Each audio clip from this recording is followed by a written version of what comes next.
King Charles was heckled by a politician-turned-protester during his tour of Australia, but royal experts think His Majesty will continue to enjoy his visit despite the incident. King Charles knows that there are people who actually want to grab a lot of attention, who are a little bit off their rocket, as you could call it, and he would just carry on, royal biographer Angela Levin told GB News after Charles was heckled by Aboriginal Senator Lidia Thorpe on Monday, October 21st. Camilla next to him was smiling in a way to say, "Oh gosh, here we go," she claimed. "He's very strong, and he's used to things like this. You destroyed our land. Give us a treaty.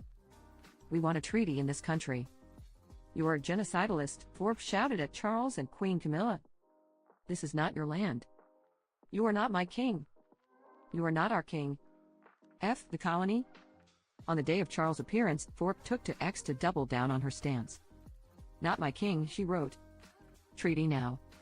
Charles' trip to Australia is his first since becoming king, and he paused his cancer treatment while spending time down under.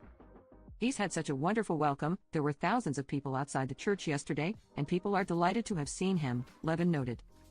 So here, this is one person who is quite honestly ridiculous.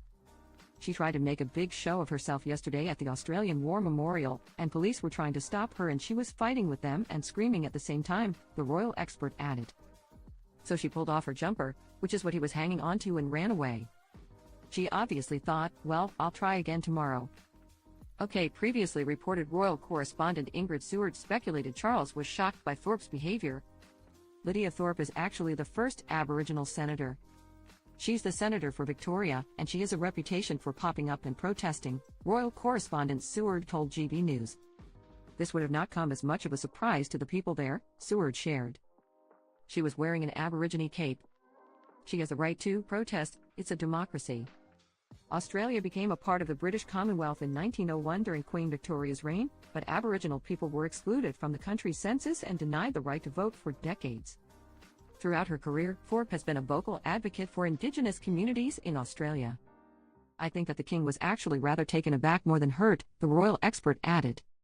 "I think he knows perfectly well that there are demonstrations all over the world.